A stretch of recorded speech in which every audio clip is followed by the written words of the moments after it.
Good evening, everybody. Welcome. Welcome to the Tower Center. Welcome to our 7th annual National Security Conference. It's nice to see so many familiar faces, many board members, so many of our great speakers, some old colleagues and old friends. Keep eating your dessert, enjoy yourself, relax, take your time. I'm going to talk a little bit about our speaker and bring him up stage. Before I do that, I just want to tell you a little bit about what the National Security Program here is all about. We're the Security and Strategy Program at SMU. What it is it combines two big questions. One question is how do states remain secure in the world? And if they get into military conflict, how do they fight?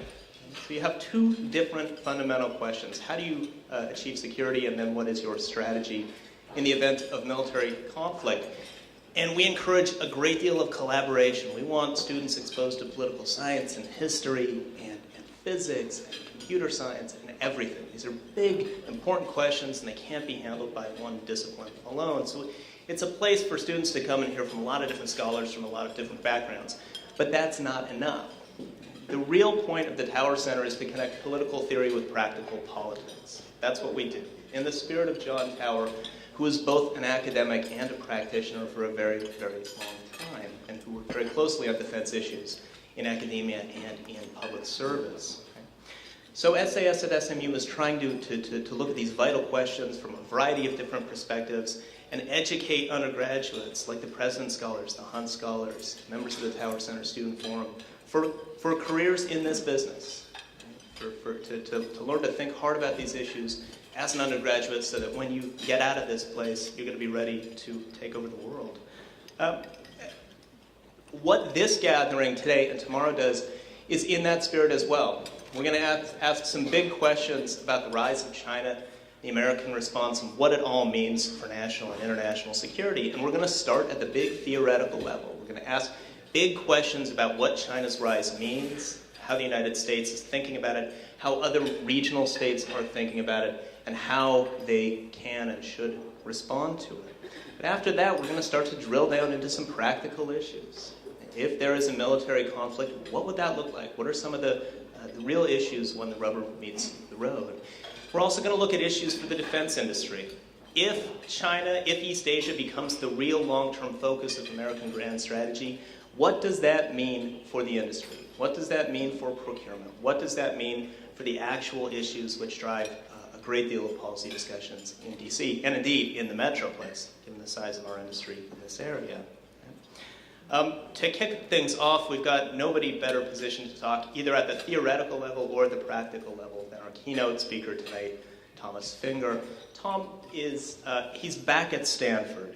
He is currently the Auxenberg-Roland Distinguished Fellow in the Freeman Spogli Institute for International Studies. He's the inaugural fellow in that position. And I say he's back at Stanford. He was there in the late 1970s and early 1980s in a variety of positions. He was a senior researcher there as well.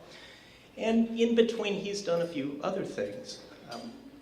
He served for 18 years in the State Department in a variety of positions, looking at China, looking at East Asian issues.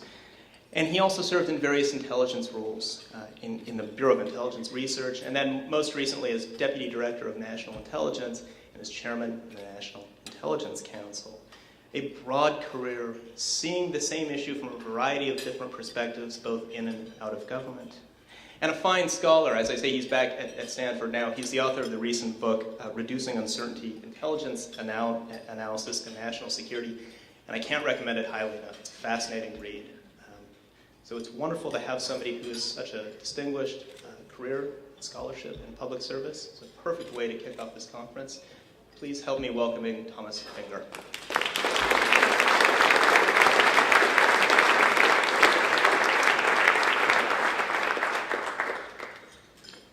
Thank you, Josh, for that very generous introduction. Thanks to the Tower Center for inviting me to be the lead-off speaker for what looks like a terrific program.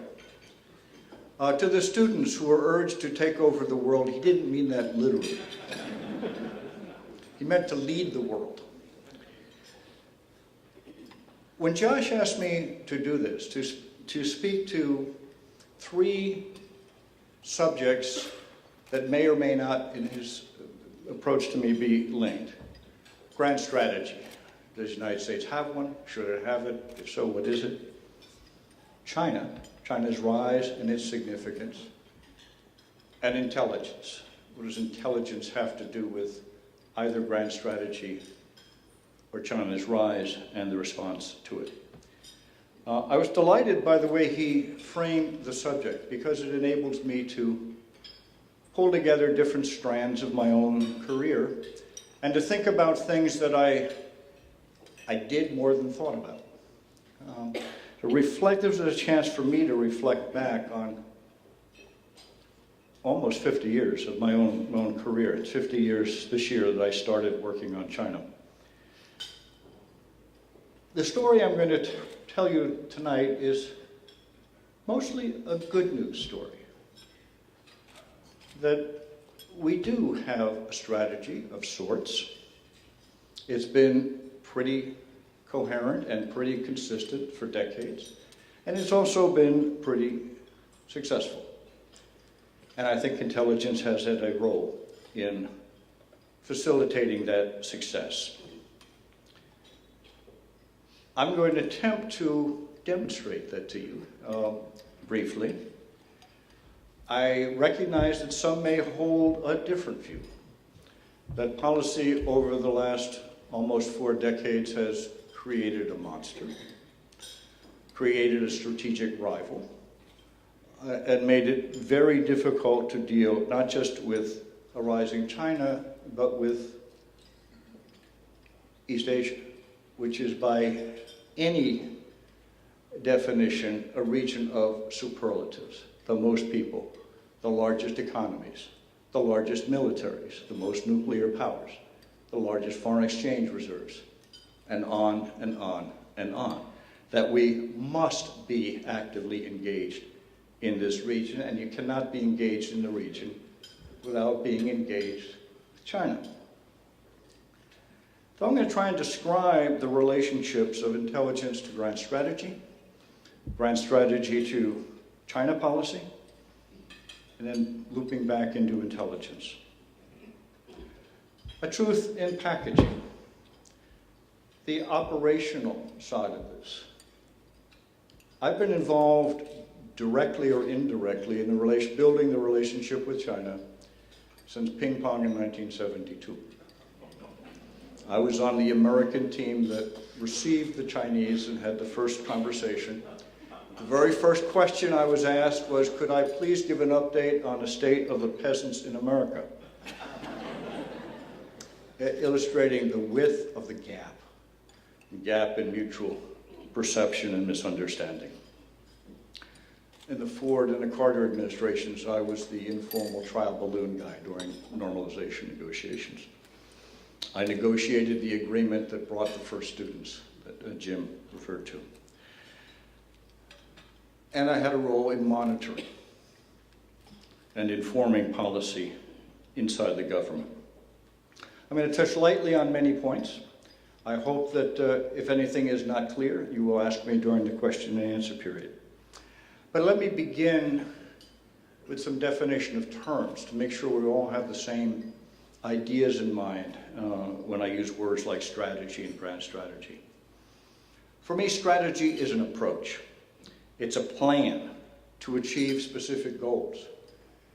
If you don't have goals, you can't have a strategy. If you don't have an idea of where you want to end up, any road will get you there. Any approach can meet problems in an ad hoc fashion, but not get you toward a desired destination. In order to figure out what those goals are in our system, U.S. government, we rely in part on input from the intelligence community. It's not the only input. Much of the time, it's not the most important input. Diplomatic reporting, congressional staff, key congressional members, the business community, various public service groups or hyphenate American communities. We have lots and lots of contributors. The intelligence community is unique in a couple of respects. One, it's the only collection of professional analysts who work 24/7 for the United States government with a specific mission of supporting national security. It's not what they do in between teaching. It's not what they do when they're not researching a book or a story for a newspaper. And it is supposed to be, perceived to be, and usually in my experience, the most objective input into the process. No policy recommendations are ever to be a part of the input from the intelligence community. So what do we want to achieve in the world is informed in part by intelligence judgments about what the world looks like. Where is it headed? What's the trajectory of particular countries or issues, the trends? What's driving them? What are the inflection points that might be subject to influence, opportunities to shape the future? These come out of not exclusively the intelligence community,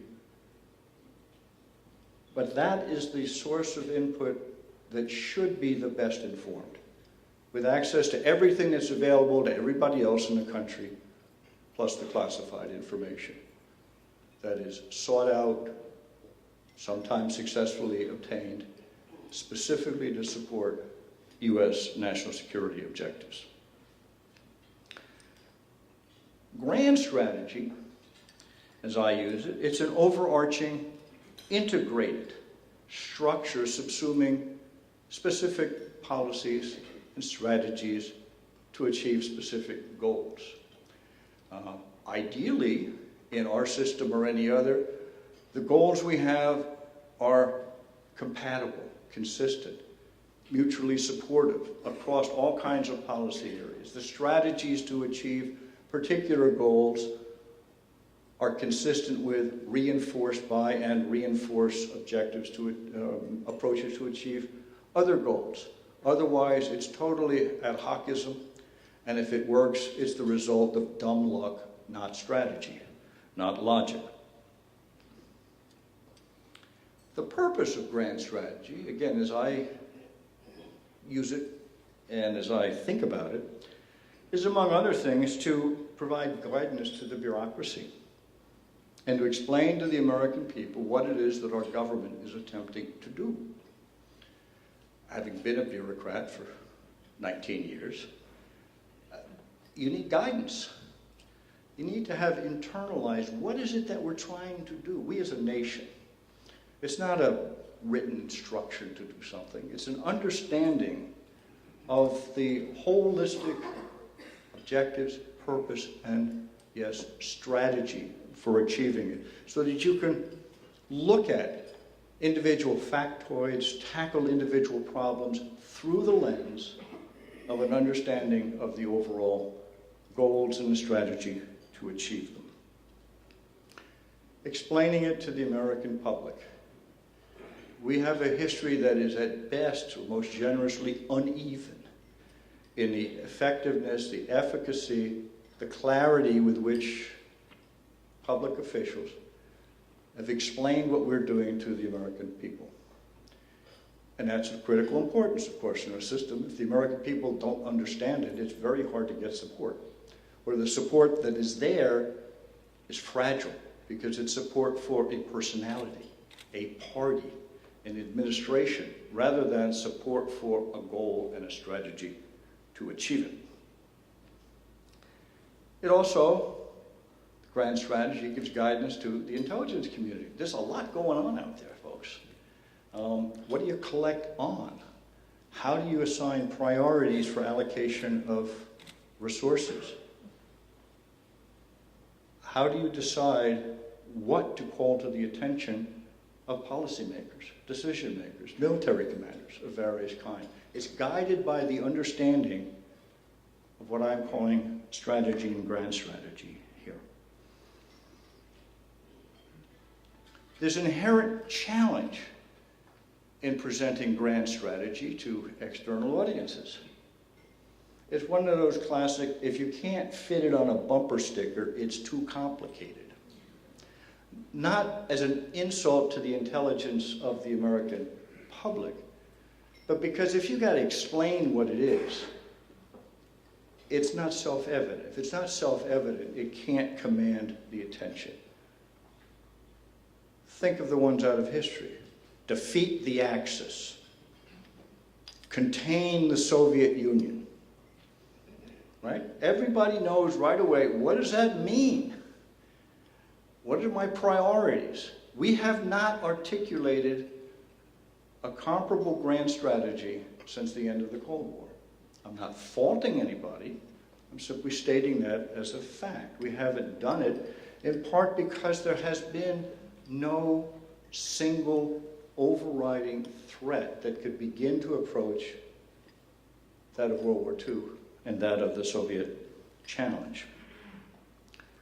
But if one articulates what the grand strategy is, particularly in the current era, and specifically with regard to China, it really is a dilemma. If you tell the American people this is what we are doing to shape China's future possibilities, future behavior, to influence and constrain, that is to tell the Chinese the purpose of our policy is to mold you into something that we desire. Is almost a direct correlation between the degree to which one is explicit about the strategy and the likelihood of failure. And having worked on it for decades, I don't know how to square that circle, and seemingly nobody else has figured out a way either. So we have a little bit of explication and a little bit of obscuring of it, a little bit of say directly what we're attempting to do, and a little bit of hiding the goals in order to achieve success. The net result is, I'd be willing to bet most of you in the room, if I asked you for a show of hands, how many think we have a grand strategy, would say, no, there's no grand strategy here. In light of the recent years, we couldn't conceivably have a strategy. If we had a strategy, it'd probably be a bad strategy. And half of our government wouldn't sign on to it, whatever it happened to be. I don't believe that's the case. I think we actually do have a strategy, maybe even a grand strategy. It probably should be written in lowercase G and S rather than uppercase, but we've had one, and I'll attempt to convince you of that. But intelligence in this is the instrument, the mechanism for informing judgments that shape perceptions, set priorities, and help formulate policies to achieve goals. And these are incorporated into strategies. And intelligence is the instrument for monitoring the effects, the efficacy, the intended and unintended consequences of implementation of those policies to provide input for course correction. It's necessary, it's working, it's not working so well. It's working, but it's having undesirable side effects. You might want to rethink the approach. And this is a continuous process, mostly invisible, mostly behind the scenes, mostly below the radar.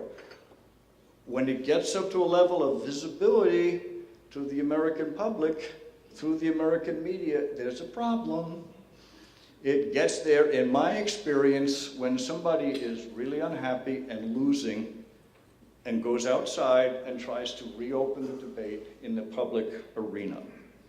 So to the extent you're successful, it stays below the radar. Stays below the radar, people don't know what's going on. So you can be as suspicious as you wish to be about the nefarious intelligence community and what it might be doing on your behalf. Now, how does China fit into this quasi-grand strategy? Give me lots of starting points. I'll take the period right before the meeting of Richard Nixon and Mao Zedong, 1972, the run-up to that begins in the late 60s, when mutual hostility gave way to a classic balance of power relationship predicated on the enemy of my enemy could be my friend.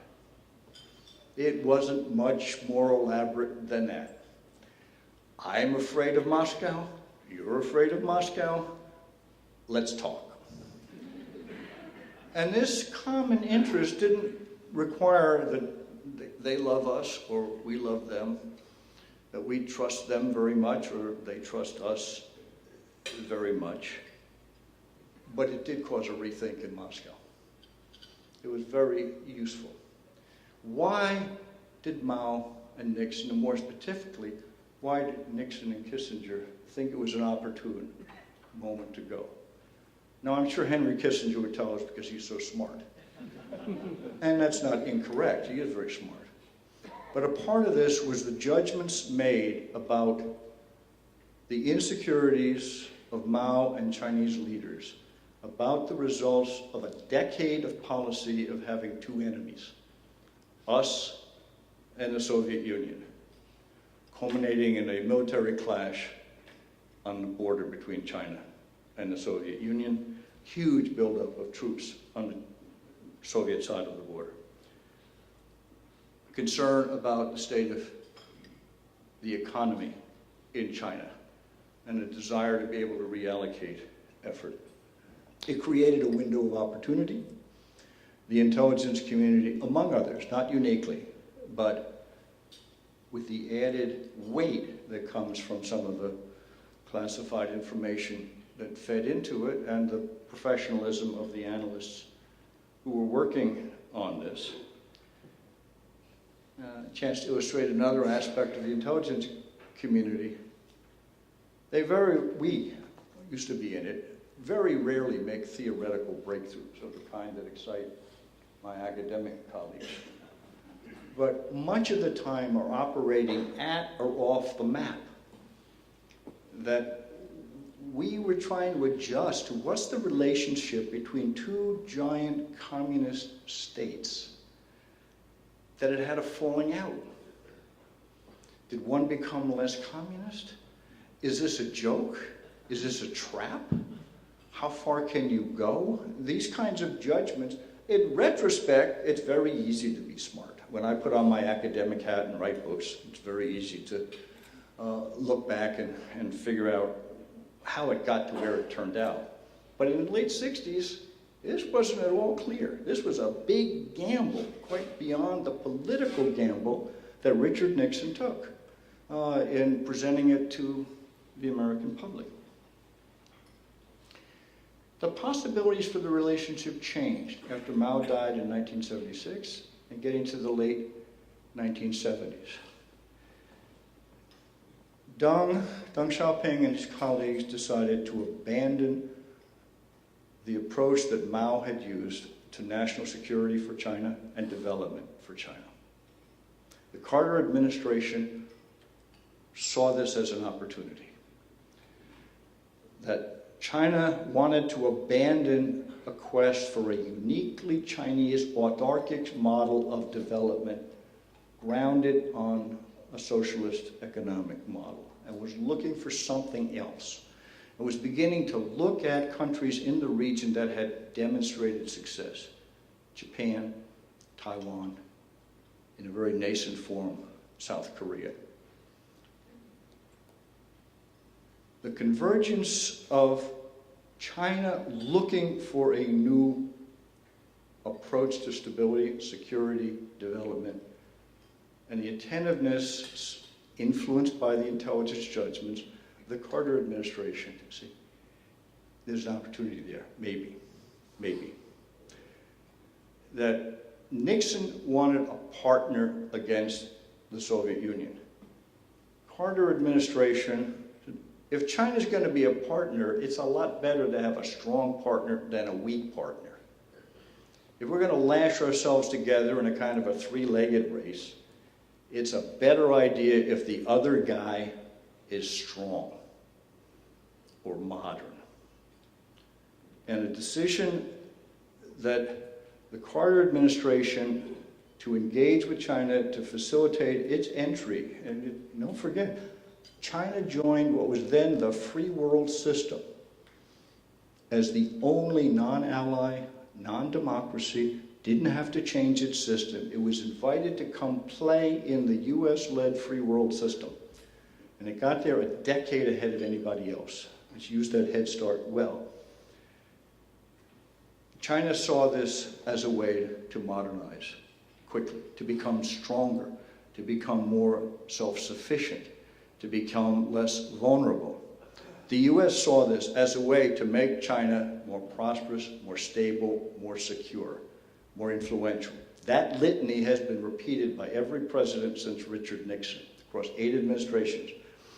They're all quoting Teddy Roosevelt, by the way. But that idea of making China stronger was linked to a notion on the US side of an opportunity, maybe, to transform China.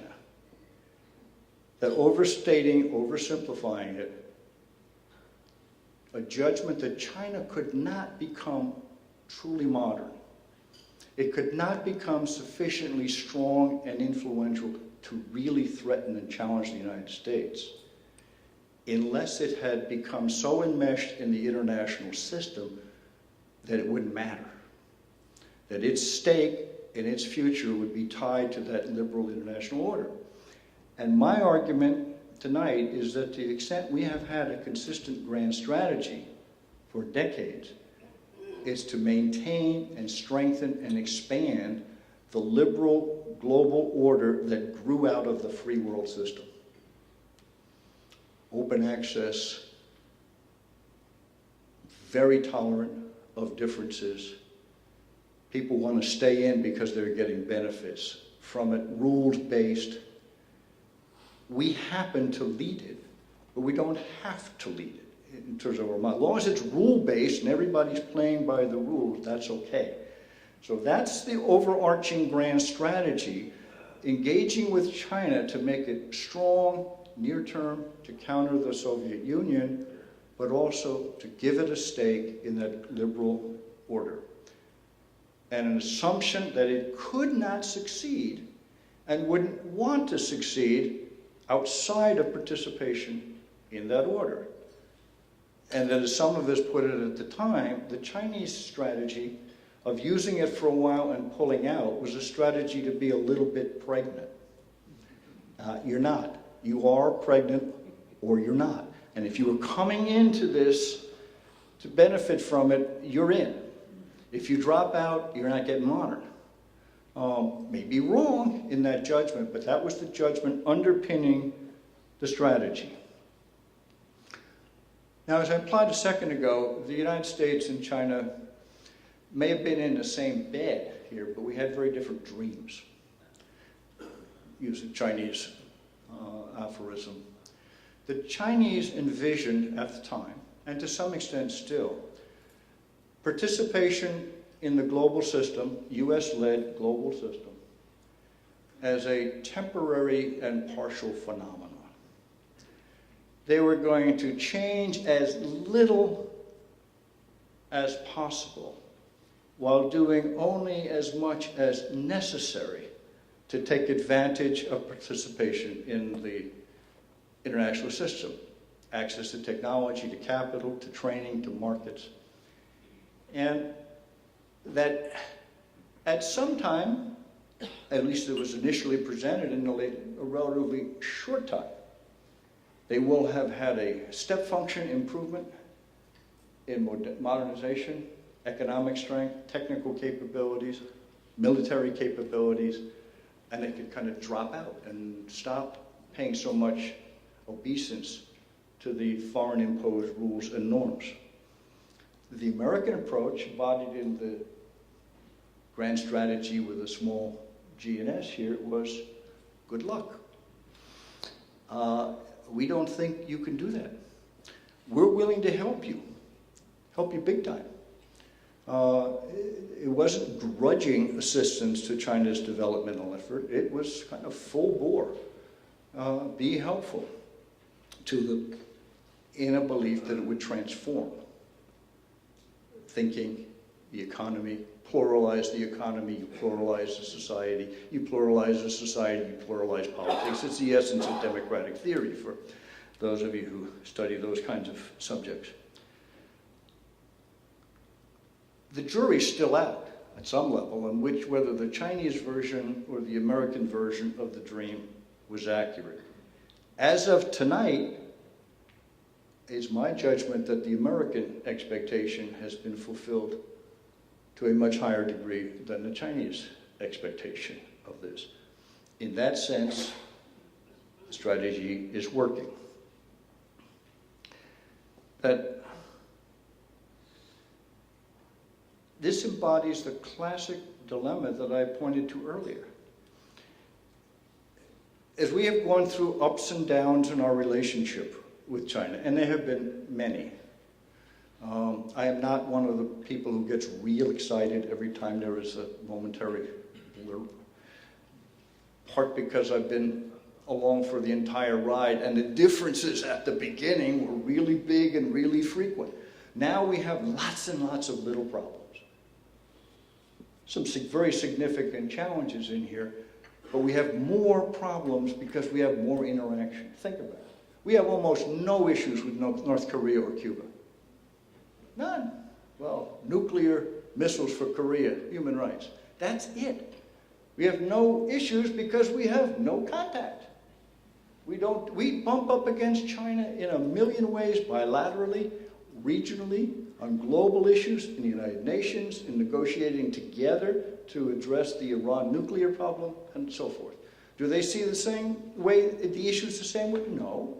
That's normal and natural, so we have to work it out. We've moved into a much more normal state of, you got to work it out, guys, because failure to work it out is not in anybody's interest. Sometimes we get all excited, but mostly we work it out quietly. But that's not selling a grand strategy to the American public that says, it's working, just be quiet. We're changing China, but don't tell them. Because the Chinese have, if it goes back to Mao, a characterization that they attribute to John Foster Dulles. And I confess I've never tried to determine whether that attribution is right or wrong, to engineer the peaceful transformation of China through the use of sugar-coated bullets, that we would lure them in and attempt to change them. The next short step to regime change. The big difference in my mind between forcible efforts to change regimes, impose democracy, do in Iraq, and modernize society in the belief that a modernized society is a pluralistic society that must find ways to manage the pluralism that will result.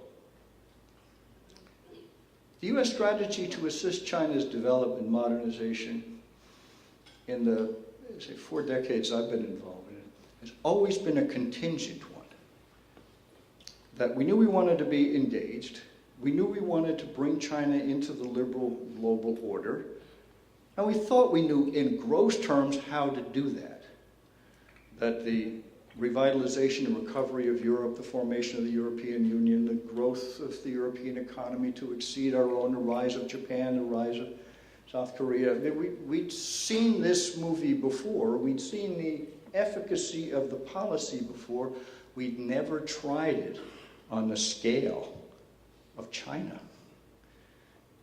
China's huge. China's complicated.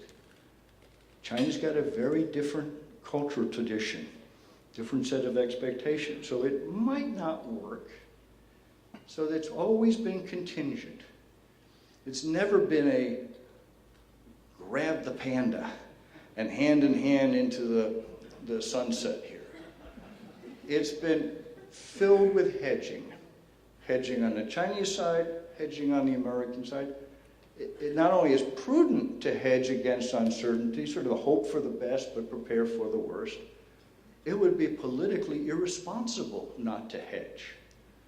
So we have a goal we want to go to, but we're attentive to, there may be some backsliding, there may be some departures from expectations, maybe we need some course corrections, maybe we need to reinforce, maybe we need a new incentive, and that's going on the Chinese side in dealing with us too. And since we're who we are, there's give or take 150 other countries that are helping us here, giving us advice and telling us what they're bothered by and don't forget our interests in this, but it's always been contingent.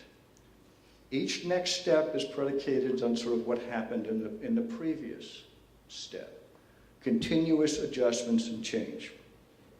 At different parts of our system hedging in different ways. That there are many people here who can speak more authoritatively than I on the military dimension, but we have the military to plan for the worst. That's its job. And it's to make sure that everybody working, monitoring, implementing the strategy is aware of what could happen, what might happen if it doesn't go as expected.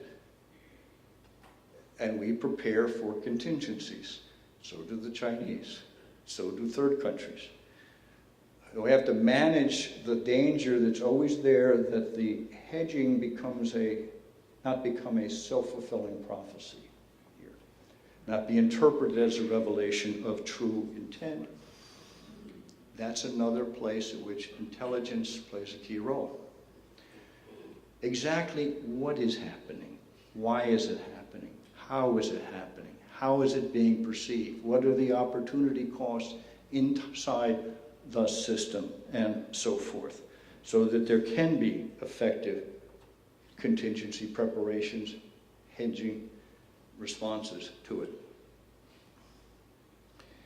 My bottom line is that this grand strategies work pretty well. When it began to be applied to China, 1979, I remind people it is no accident, or as my Soviet friends used to say when I did Soviet politics, it's no coincidence, comrade, that the Chinese announced, Deng Xiaoping announced the opening and reform policy in the same speech in which he announced the normalization of relations with the United States. China's reform and opening strategy of modernization could not have succeeded, could not have gotten off the ground without U.S. acceptance, assistance in the process. And from the other side, the U.S., from where I was at the time, would not have been remotely willing to assist that effort without the larger set of changes under the rubric of internal reform.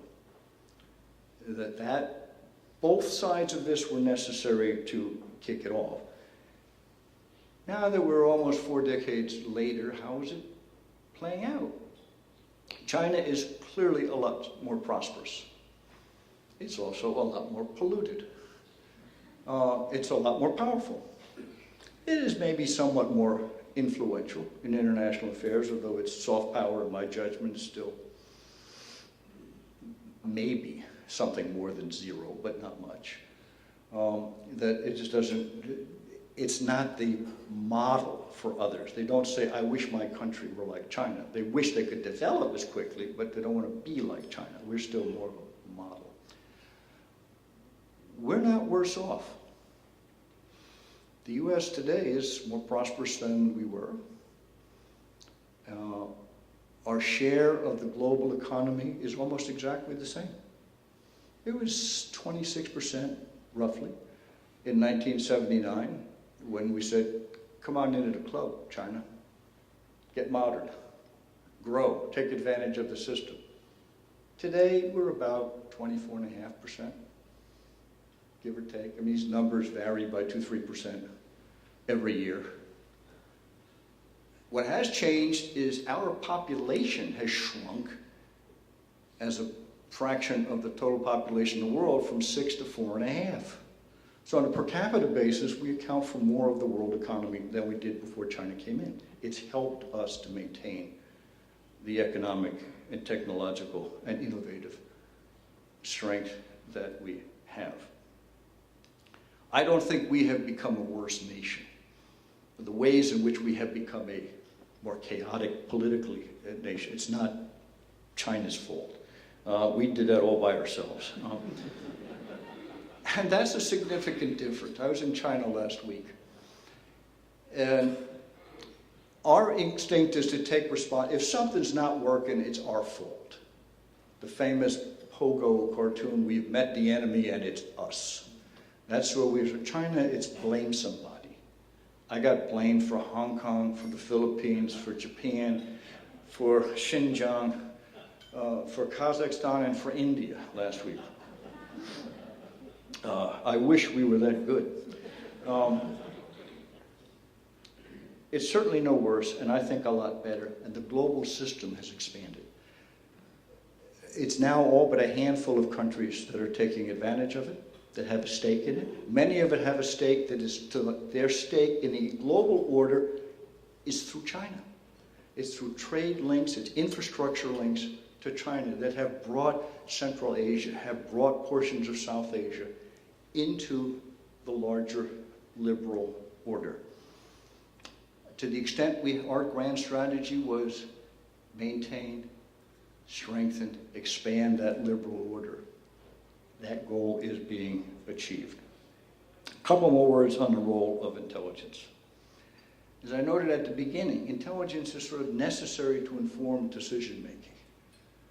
No decision maker I've ever met wants to be surprised, wants to feel that they're operating without some element of understanding of the situation. And the primary role of intelligence is to reduce uncertainty, to increase understanding of what is happening, what's driving it. Where are my opportunities? Where are the perils in courses of action? An interaction that is as multifaceted and as consequential as ours is with China, intelligence plays a big role in this. Informing, reassuring, second opinion, but offering no policy recommendations on it. That we're also the guys ringing the bell that requires the hedging that said, no, they're building a lot of stuff. Their Navy, their Air Force, their nuclear capability, their expansion of nuclear warheads and missiles, that's not out of the newspapers. That's out of a dedicated effort to understand as comprehensively as we can. Not with a wet your pants and get all excited, but you got to manage this. You've got to have it in the equation. And you've got to have confidence that we can manage the future as well as we've been managing the last 4 decades. As I said at the beginning, I'm not a completely objective observer in this, because I played a role in it, in executing a strategy developed by others, in monitoring that strategy, in making suggestions along the way.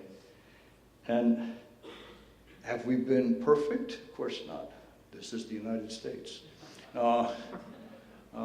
We are far too pluralistic to ever be perfect at anything. If we've got a dozen people, we've got a dozen ideas, at least, in terms of how to do it. But the remarkable consistency, and I think truly remarkable, having had a portfolio for 15 years of all countries, all issues, across our Asia policy, our China policy, 8 administrations that understood that the big game was maintaining the liberal order, that the challenge with China was bringing China into that liberal order. China has modernized inside the order, not outside, not despite of, assisted by the United States, not in opposition to the United States. It's fundamentally different than the situation between the United States and the Soviet Union. That the mutual interdependencies, the mutual interest, the mutual stake, and now the mutual obligation to maintain this system from which we both benefit, and the many others who benefit, who want to make sure that neither Washington nor Beijing does anything to really screw up their chance to take advantage of a system that they're coming into, in most cases, since the mid-90s. They've just figured it out. Don't screw it up. And that is a real constraint on both Washington and Beijing, and an extra incentive to work it out, I hope that's been somewhat informative. I hope some of my optimism may have registered with you, but I'm prepared to be challenged, prepared to answer questions, and I thank you all for coming this evening.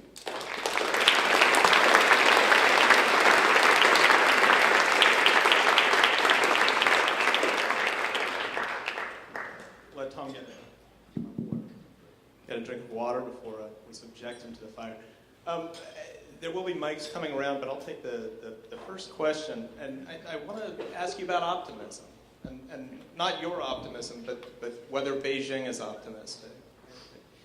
In your comments, you mentioned that China's enjoyed remarkable economic growth. At the end, you mentioned that China's had this rather remarkable military expansion over the last 15 years or more. But on the other hand, China seems a bit insecure. There's a great deal of public dissent, public protest in China. The language coming out of Beijing is often quite belligerent and hostile to its neighbors, the United States. So, having just arrived from being back in China once, what's your estimation of the current leadership? Is this a period in which they're optimistic, or is it a period like Mao in the late 60s when they were profoundly insecure? That's an excellent question. I don't think they're profoundly insecure like Mao. I mean, Mao's view of the world, as you expect, it was war is inevitable. War between the capitalist world and the socialist world, the United States, is inevitable and imminent. And an awful lot of what China did in the 60s and 70s, which was economically counterproductive, was not crazy if the framework is war is imminent. Moving industry to the interior where there's no infrastructure to support it. Moving agriculture to the interior where there's no water. It kind of made sense in the strategic orientation. So part of what Switz that Dung articulated as war is still inevitable, but it's not imminent. It can be avoided for at least 20 years. And that 20 years is a rolling 20, it's still 20 years. It's still 20 years in the future, officially. But I think there is an increasing nervousness about us. That we do not share exactly the same expectations here for how this is going to play it out. Oversimplifying, our expectation is China can join the global order like others have done. That doesn't challenge us in a fundamental way. We're interested not in being the hegemon and owning the world in a big empire with a bunch of subjects, but in having a machine that more or less runs itself, where we do the maintenance at the margins and everybody has a shared interest. China mirror images, and if we were the status quo power, we were the dominant power, and if somebody else rising as we are, we'd stop that.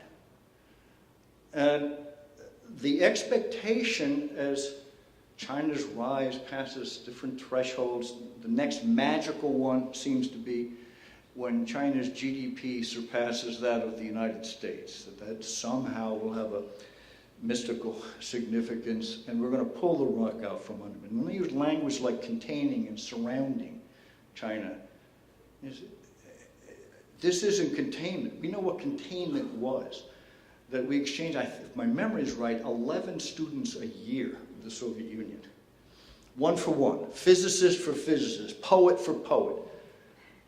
There's 259,000 Chinese students in the United States today. We've got almost $1 trillion in trade.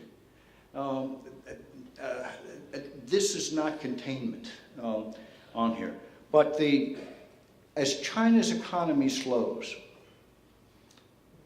as it inevitably will, like every other rapidly growing country, you can't grow at double-digit rates forever. You get a big economy, it grows more slowly. As the growth slows, the patience of the Chinese people, in the sense that the pie is expanding, I didn't get mine today, I'll get mine tomorrow. When it starts expanding, or looks like that is maybe going to contract, I don't want to get left behind. And as it begins to slow, tolerance for corruption, tolerance for environmental degradation, tolerance for traffic jams, tolerance for unresponsive officialdom, and on and on and on, drops. So there's a leadership that inwardly, I think, is insecure. They're worried about the challenges of sustained growth. They recognize that the demographic dividend of the last 3 decades is over. Make that more specific. A significant chunk of the growth over the last 3 years is accounted for by the simple fact that they added 350 million people to the workforce. That's more people than live in this country. If each one did a little bit, you get a big increment in GDP, which is the sum total of work done by all the people in the country. If you have a lot of people, you got a big GDP. That would make us quite remarkable. We don't have all that many people relative to the size of the GDP. These and many other things, I think, making them nervous. It's a long way of leading up to say their nervousness about internal situation caused them to take a more nationalistic stand on external. And they do feel more secure in the external arena because they've got a bigger military, because of economic interdependence. And they see a Korea or a Japan or much of Southeast Asia or even the United States as sort of dependent on them for markets and as a place to sell resources, a way to obtain cheap, consumer goods. This mix of confidence in the external arena that leads to what many regard as kind of a bullying, assertive, counterproductive behavior to offset nervousness about the internal environment, I think is what we're seeing playing out. The real question is whether we've got a temporary aberration in China's behavior moving away from grudging but gradual acceptance of international norms, or the first of the new normal. Have we entered a new era? I don't think so, but the jury's still out. So if I could pick up on that last theme, it seems like in the course of your remarks, certainly the preponderance of evidence suggests that China is moving towards that rules-based system. Until we get to historic disputes, the territorial issues that now seem to run counter to that assertion, as China now tries to redefine the rules, the norms of acceptable behavior, the language that's used to deal with issues that essentially have been long-standing, but a very practical sort of approach has brought us the economic prosperity to the region that we certainly enjoy today. Now that very prosperity can put us at risk as we watch now the development of very aggressive, coercive language that invokes now almost a tit-for-tat kind of reaction by neighbors in the region who simply do not want to be left behind. Right. And then complicating that is the challenge of the U.S. security umbrella as to whether or not they can count on us to be there. So our counterparts in the region are on the horns of a dilemma as to whether they go off on their own and start investing in a way to at least try and keep pace with some of the arms and technical developments in the region. Just be interested in your reaction. Yeah. Again, you've touched upon many, many very important developments. Let me pick out some of them. One is South China Sea and territorial claims. Also East China Sea with Japan and the Senkaku or Diaoyutai dispute. But the South China Sea is one of, in some ways, the more interesting. Well, it may not be the more dangerous, but it's the more interesting one. Where China has claimed reefs and atolls, some of which are above water at high tide, some of which aren't. With a 9-dash line, as it's called, which comes from a map done by the nationalist government in the late 40s.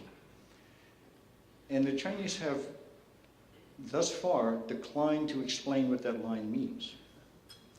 What's it mean to the, is it only the land features that are inside, only some of the land features inside, or is it all of the water? And the clearest response I've heard, personally in the room, was I'm a part of former Secretary of Defense Bill Perry's Preventive Defense Project, which has been going on, I think, 17 years now, and with Chinese counterparts, and asked directly, what does it mean? And the answer was, we can't explain what it means because it's contentious. And it's contentious with a public audience. And if forced to define this for our public, you wouldn't like the answer, which I choose to interpret as they don't want to go to that answer either. But it gets real vague on things like, why are you worried about freedom of navigation? A fundamental American principle since before the Revolution. Freedom of navigation. That's why we've got the U.S. Navy out there, to ensure freedom of navigation. And the Chinese said, we never interfered, we wouldn't interfere. I said, there's a difference between our view, which is it is the right of seafaring nations and peoples to use the commons that are the oceans. And what I'm understanding you saying is, it's yours, but you'll let us use it. That's fundamentally different on there, and they don't clarify. And I think their preference is not to be drawn in and clarified, but because they signed the law of the Sea Convention and ratified it, when other countries in the region filed their claims, China had to file. China had to file. So they've got filings that have absolutely no legal standing. They're based on history. But it's very confusing what they want. They clearly are uncomfortable when, give or take, 100% of the oil that they import and 100% of the goods that they export to Europe and Africa is protected in transit by the 7th Fleet. They're appreciative, but they're not so sure in the long run that that's what they want to rely on. But they're not ready to enter into some type of a collective security arrangement. That participation in this year's RIMPAC exam was welcome. You can tell me how many years we've invited them and they didn't come. But they want to be in, but they want to be able to stay out. They don't like our legacy alliances, particularly Japan and Korea, because they interpreted those not as defensive alliances where we protect them, but as the spear of the American assault that's coming. And you would go, are you serious? 28,000 troops in Korea? Be serious, but they are serious in their own sense that the war with us is not yet in the off-the-books character for it. So they conflict with American objectives in trying to undermine confidence of our partners in the region in American will, that we won't honor our security commitments. And as Admiral Walsh put it, that they might need to develop capacities of their own, specifically that Japan and the ROK might seek nuclear weapons. A fundamental part of American counterproliferation policy for decades has been our extended deterrence guarantees to Korea and to Japan. You don't need them because you can rely on ours, because you can rely on us. And the Chinese kind of nudging that the Americans are so paralyzed in Washington, they're in decline, they're not going to fight for rocks. They've got too much at stake in the bilateral relationship with us. So don't forget who's the big country and who's the little country out here. That type of coercive diplomacy, I think, is counterproductive. At a minimum, it's a problem for the United States, to which we have to respond. I'm Steve Cotton. I'm a member of the World Affairs Council and been following foreign policy for a long time. I used to work on Capitol Hill, and so I appreciate what you're talking about and the nuances of what you're talking about. One of the things I worry about, however, is classic American naivete.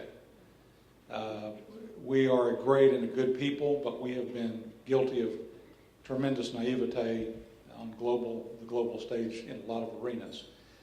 My concern is that we're maybe paying, given your strategy, given your explanation of American strategy, I'm wondering if we're a little bit naive, misunderstanding the basic Chinese character, if there is one, and trying to, again, continually project onto them a patina of our values, and if we just help them, they'll be grateful and they'll grow into this beneficent, beneficial world system, and they won't bite the hand that fed them or nurtured them. And I don't think we're dealing with the rise of France or Oklahoma Democrats. I think we fundamentally misunderstand sometimes the character of our adversaries. So I'd like you to talk a little bit about your assessment of the Chinese character, if there is such a thing, and this particular challenge that I see of being a little naive and hoping that our adversaries will turn into allies and will be grateful, and then we're going to be awfully shocked when they bite us on the behind. Mm-hmm. I'm not sure I would characterize this as naive, innocent at times, and a proclivity to mirror image, that we're so good and we're so rational and we're so tolerant that of course others would be the same way if they had a chance to be that. That may be naive, it may be innocent, it may be wishful thinking.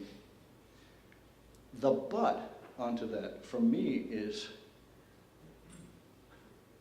we've been remarkably successful with the approach around the world for an extended period of time. Now, and isn't what like they tell you in the prospectus for stocks, what worked in the past is not a guarantee of success in the future. It could be that Chinese are different genetically in some way. I tend to view cultures and societies as more mutable. That we are not the same people today that we were when I was an activist in the 60s, or than we were in the 1950s. I think this is a lot better country than it was when we had much more blatant racism and sexism and a variety of cleavages in the country.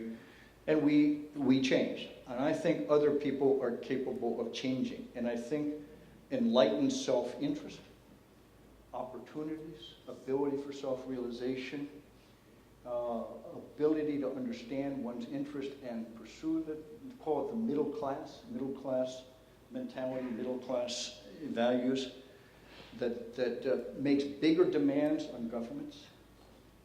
China now has a middle class of about 300 to 350 million people, living in cities, connected with social networking, readily mobilized, and cities are wonderful places, and they have more educated people and more activist people, but they're also more fragile. If cities don't work, they don't work. The water doesn't come out the pipe, the gas isn't there, nobody picks up the trash. It's not like living on the farm where you just take care of it yourself. So the ability to make demands on political leaders escalates dramatically when you urbanize. And that's happening in China. It's happening lots and lots of other places too. That if it doesn't overwhelm the capacity of the system to respond, the system evolves. And it evolves iteratively, and you get a civil society. I mean, that's the ideal democratic theory. Does it work smoothly all the time? Of course not. Of course not. Does it work most of the time over the long run? I think history says yes. And we haven't found a more viable alternative way to rush the process. Imposing democracy from outside, nation building, turns out not to be so successful when we have attempted it or others have attempted it in there. So I think the likelihood of our willingness to give the benefit of the doubt, willingness to try an inclusive engagement develop interdependence, accept the dependencies that go along with interdependence on it, is likely to work. To return to a point of my talk, but it might not. So the need for a contingent approach that is looking for off-ramps, is looking for problems, is looking for ways to nudge back in, or looking for a way to have a frank and sincere conversation across the table with counterparts, be it Chinese or others, and to listen to them. I mean, really listen to others. That our virtue is, at least much of the time, we're relatively humble in our self-assurance. Either we act decisively, we listen. We listen quite well much of the time. We don't listen as well as anybody would like. I know I don't listen to my wife as well as she thinks I should, but I think I listen, at least some of the time. And that willingness to be tolerant, and back to the global order, it's a very tolerant, forgiving system. That minimal requirements, play by the rules. Fair field, no favor here. Don't exploit too badly the advantages that you have in this. There is a lead by example element to it. There is a take risks that have paid off for us as well as taking off for others. And I think we're being more, not naive, but more calculated in our expectation that that will lead to success than a calculation that it won't, and we need to take actions which have a much higher danger of being counterproductive.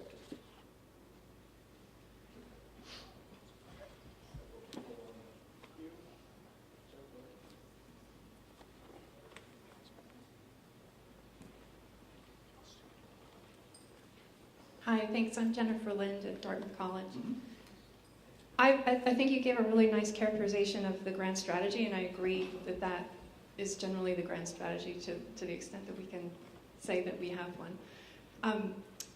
When I've heard it described that way before, and I have, and in a similar manner, it's usually described differently in one way, which is you gave a very kind of modest interpretation of what the United States needs to do to keep it going.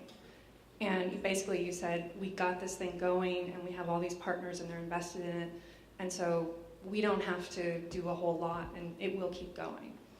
And when I've heard people describe the strategy that you also described, they've had a very different view in terms of the demands it puts on the US to keep that going.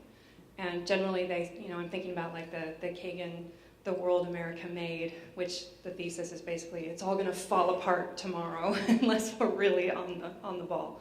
So I just wonder if you could speak to that specific point, especially because there is nobody else, right? The Japanese aren't stepping up, the Europeans aren't stepping up, and so maybe this is just a theoretical argument, really. But the bottom line is, I'm interested in why you think this will sustain itself, particularly at a time when we are having such a challenger such as China, which, as we're seeing, might be presenting kind of a rival system of its own.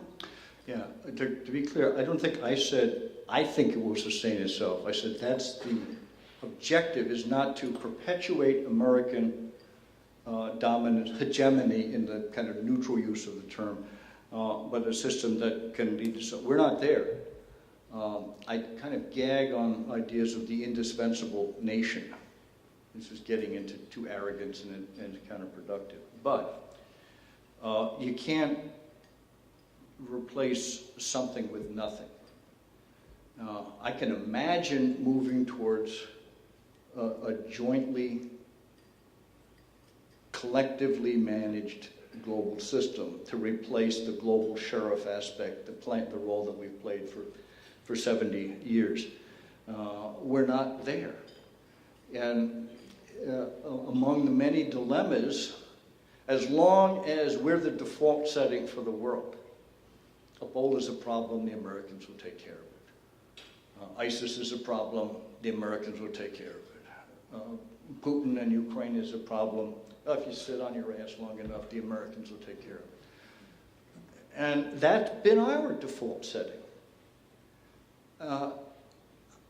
As I interpret, we're in a period of retrenchment, as we were under Nixon, as we were under Eisenhower, and I think rather unkindly characterizes leading from behind, but an approach that starts out saying the first impulse ought to be something like a coalition of those with a stake in it, and we'll help it, we'll support it, we'll be a part of it. Not, you guys can abdicate responsibility and we'll pick up the slack. That, it's hard to get there. We haven't figured out how to get there yet. And we don't have a model. That the model is kind of balance of power. Contending centers that counterbalance. And I don't think that's a good model. I mean, the one system that is integrated and plays by the rules and has somebody to do it. It's some interesting conversations from May of 2012 in China that were echoed in some ways last week when I was there. A portion of it, I'll simplify here, was the Chinese saying, you got to democratize the world. I said, interesting choice of word, democratize the world, but you got to create seats at the table for the emerging powers. They need a seat at the table. I said, as an American, fine, pull up a chair. But it comes with responsibilities. If you're going to be at the table making decisions, you're going to accept responsibility for implementation and monitoring and system maintenance. Then you get, we're still a poor and developing country. We're not ready. I said, well, a seat at the table means you get to do something. And who are the countries that you think ought to be at the table? Well, the emerging powers. I said, well, that's too vague for me. Let's take the UN Security Council.